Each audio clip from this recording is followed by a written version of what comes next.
2023년 11월 3일 오늘 새벽 말씀은 잠언 11장 1절부터 5절까지의 말씀입니다. 속이는 저울은 여호와께서 미워하시나 공평한 추는 그가 기뻐하시느니라. 교만이 오면 욕도 오거니와 겸손한 자에게는 지혜가 있느니라. 정직한 자의 성실은 자기를 인도하거니와 사악한 자의 패역은 자기를 망하게 하느니라. 재물은 진노하시는 날에 무익하나 공의는 죽음에서 건지느니라. 완전한 자의 공의는 자기의 길을 곧게 하려니와 악한 자는 자기의 악으로 말미암아 넘어지리라. 정직한 자의 공의는 자기를 건지려니와 사악한 자는 자기의 악에 잡히리라. 악인은 죽을 때에 그 소망이 끊어지나니 불의의 소망이 없어지느니라. 의인은 환난에서 구원을 얻으나 악인은 자기의 길로 가느니라. 악인의 입으로 그의 이웃을 망하게 하여도 의인은 그의 지식으로 말미암아 구원을 얻느니라. 의인이 형통하면 성읍이 즐거워하고 악인이 패망하면 기뻐 외치느니라. 성읍은 정직한 자의 축복으로 인하여 진흥하고 악한 자의 입으로 말미암아 무너지느니라. 지혜 없는 자는 그의 이웃을 멸시하나 명철한 자는 잠잠하느니라. 두루 다니며 한담하는 자는 남의 비밀을 누설하나 마음이 신실한 자는 그런 것을 숨기느니라. 지략이 없으면 백성이 망하여도 지략이 많으면 평안을 누리느니라. 타인을 위하여 보증이 되는 자는 손해를 당하여도 보증이 되기를 싫어하는 자는 평안하니라.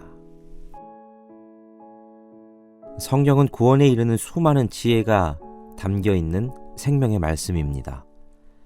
성경에는 우리와 세상에 대한 창조의 이야기, 죄가 시작된 이야기, 또 그 죄로부터 우리를 구원하시는 하나님의 구원 계획에 대한 이야기가 있습니다. 그로부터 생명을 얻을 수 있는 지혜 되신 예수 그리스도에 대한 이야기도 있고, 하나님의 자녀의 신분을 회복한 이들이 어떻게 살아야 하는지를 말씀하시는 하나님의 지혜도 담겨 있습니다. 66권의 성경은 그런 지혜에 대해서 각자의 위치에서 각자의 역할을 하며 서로 이제 조화를 이루고 있지요. 우리가 묵상하는 잠언은 그 중에서 하나님의 백성이 어떻게 살기를 하나님께서 원하시는지에 대한 그 하나님의 뜻을 우리에게 알려줍니다. 10장부터 시작되는 솔로몬의 잠언은 특별히 우리에게 하나님이 그리고 하나님이 백성이 지녀야 할 덕목, 다시 말하면 기독교적인 윤리의 덕목들을 세세하게 언급을 해줍니다. 오늘 본문에서 우리는 그중 3가지 덕목에 대해서 함께 살펴보고자 합니다. 첫 번째 덕목은 정직입니다. 정직이란 말은 인생을 살아가면서 너무 많이 들어왔던 단어지요. 삶을 시작하고 어린이집 유치원 때부터 이 정직이라는 단어는 자주 배워왔던 겁니다. 학교건 가정에서건 계속 듣는 단어가 정직이지요. 오히려 그렇게 너무도 당연시 되게 많이 들어왔던 단어이기 때문에 감동도 없고 식상하게 들릴지도 모르겠습니다. 하지만 정직은 결코 그렇게 가볍게 여겨서는 안 될 단어입니다. 정직은 하나님의 성품이고 하나님께서 자신의 자녀에게 요구하시는 필수적인 성품입니다. 하나님은 정직한 사람을 기뻐하십니다. 그래서 다윗은 역대상 29장 17절에 보면 나의 하나님이여 주께서 마음을 감찰하시고 정직을 기뻐하시는 줄을 내가 아나이다. 이렇게 고백을 하지요. 오늘 본문에서 솔로몬은 정직에 대해서 이야기할 때 아주 실제적인 지적을 해줍니다. 오늘 본문 1절 말씀은 이렇습니다. 속이는 저울은 여호와께서 미워하시나 공평한 추는 그가 기뻐하시느니라. 하나님은 속이는 저울을 미워하신다고 하시지요. 속이지 않는 공평한 추는 기뻐하신다 말씀하십니다. 장사해본 사람들은 알지만 저울을 가지고 장난을 할 때, 그럴 때 이윤을 많이 남길 수 있다는 건 당연한 사실이겠죠. 얼마 전에 한 포구에서 해산물이 유명하기에 사람들이 많이 찾았는데, 거기서 주문했던 상품과 막상 받았던 상품이 너무 차이가 난다 하는 그런 컴플레인이 많이 나왔기 때문에 상인들이 뉴스하는 그 앞에다가 석고대죄를 하면서 자성하겠다고, 반성하겠다고 그런 행동을 했던 뉴스가 우리 모두에게 보여졌습니다. 왜 그런 일들이 있을까? 다른 사람을 속이는 그런 행동들은 나쁜 거라는 건 이미 유치원에서부터 어릴 때부터 다 알았는데 왜 그렇게 할까? 생각해보면 그 마음 깊은 곳에서는 당연히 이익을 극대화하고 싶기 때문이겠죠. 이렇게 하면 더 많은 이익을 남길 수 있다라고 생각하는 그들에 있어서 행동의 기준이 되는 건 자신의 이익입니다. 이익이 최우선 가치가 되기에 이웃과 형제를 속이게 되는 것이지요. 그들의 신은 맘몬인 거지요. 그런데 세상이 그렇다고 해도 하나님의 자녀라면 다른 기준으로 행동해야 합니다. 하나님은 하나님의 자녀들이 속이는 저울이 아니라 공평한 추를 사용하라 하십니다. 왜냐하면 이것이 하나님께서 기뻐하시는 것이기 때문입니다. 하나님의 자녀들의 행동의 기준은 이익이 아니라 무엇이 하나님께서 기뻐하시는 것인가 하는 게 되어야 하지요.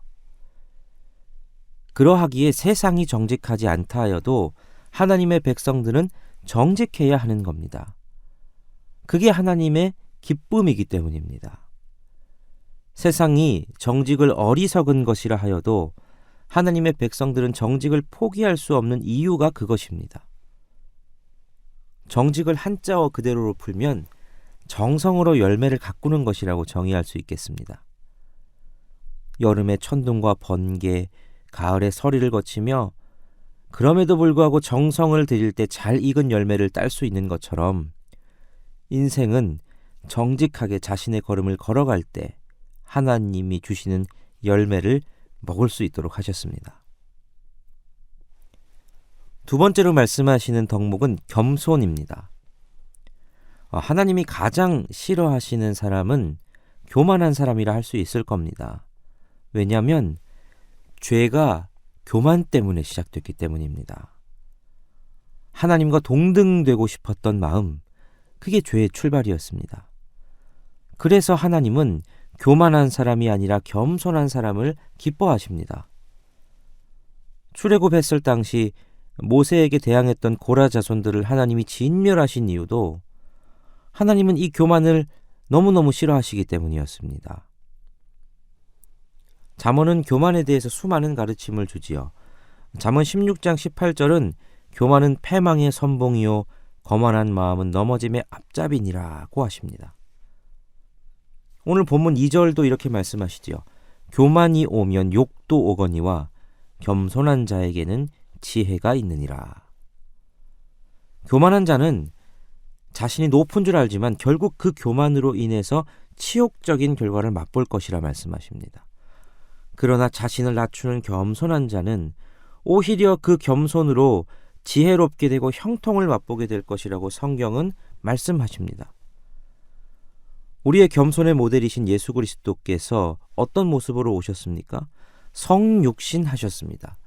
여러분, 성육신 하셨다는 거, 하나님이 하늘의 보좌를 버리고 이 땅에 우리와 같이 되셨다는 것 자체가 겸손입니다.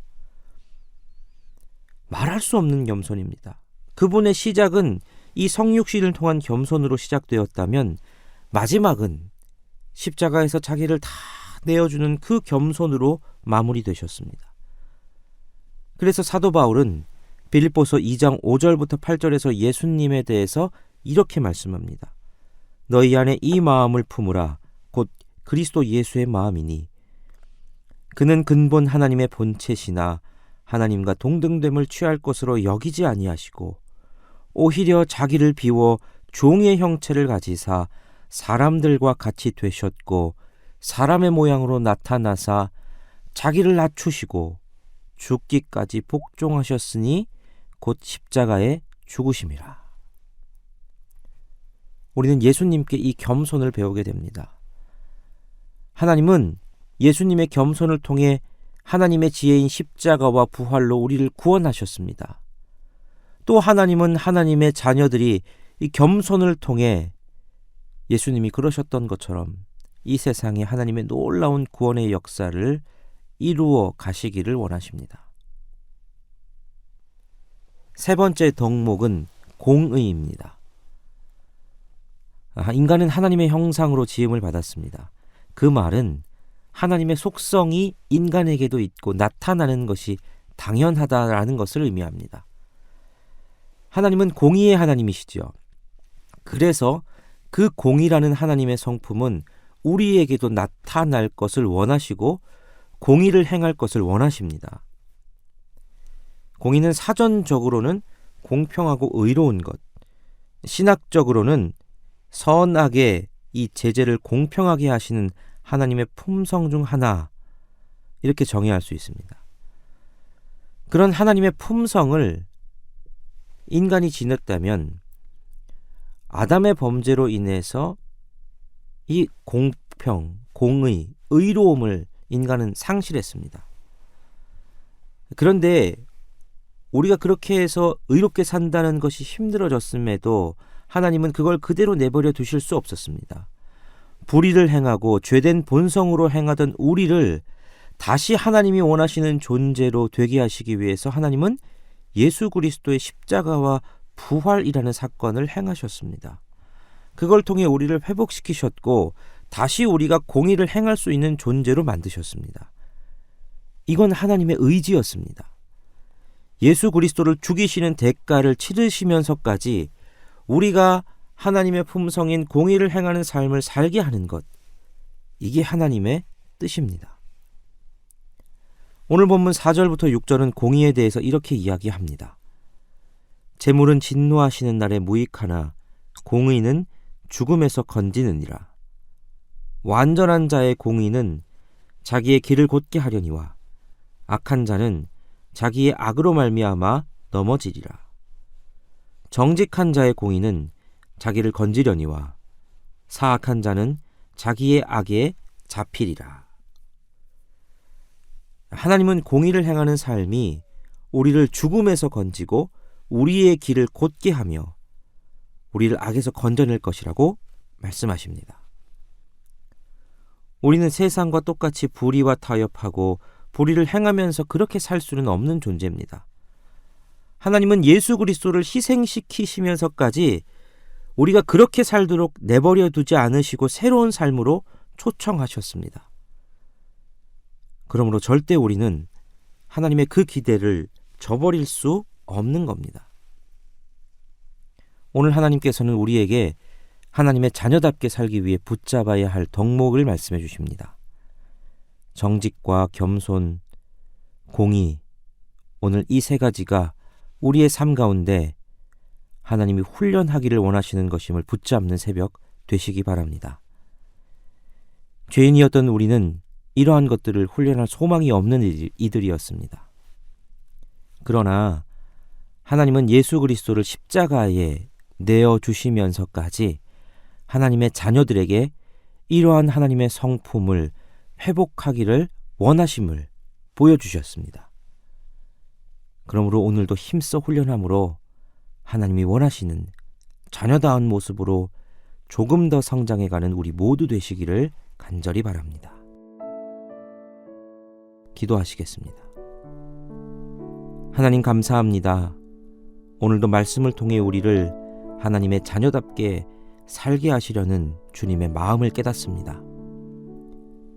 죄악으로 망한 우리를 다시 주님의 자녀로 회복시키시고 주님의 자녀답게 살게 하시려는 주님의 마음을 말씀 속에서 깨닫게 됩니다.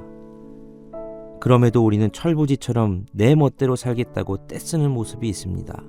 주님, 오늘 우리에게 다시 격려하시고 도전하시는 말씀을 통해 주님의 자녀답게 정직하며 겸손하고 공의를 행하는 삶을 살아가는 우리 모두 되게 하여 주옵소서.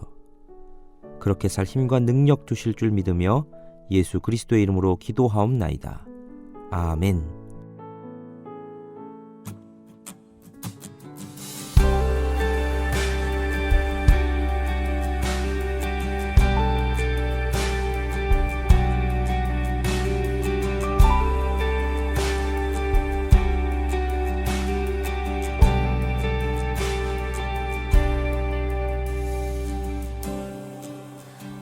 삶의 소망 내가 바라는 산부 예수 닮기를 내가 원하네 한없는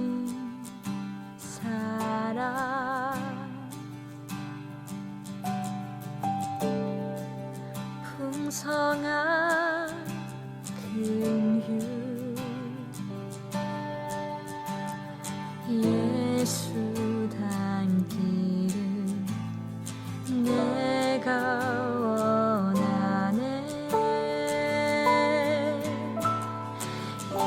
예수 닮기를 예수 보기를 예수만 높이길 내가 원하네 내 평생 소원 예수 닮기를 예수만 닮기를 내가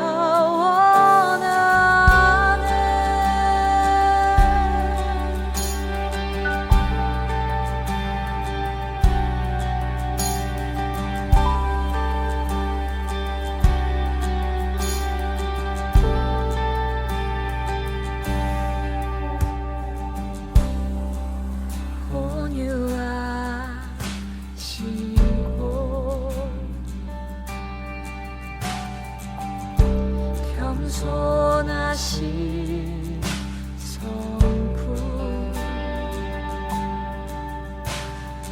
예수 닮기를 내가 원하네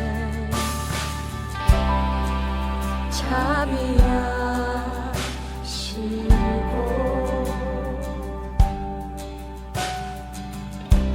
위로자 되신 주 예수 닮기를 내가 원하네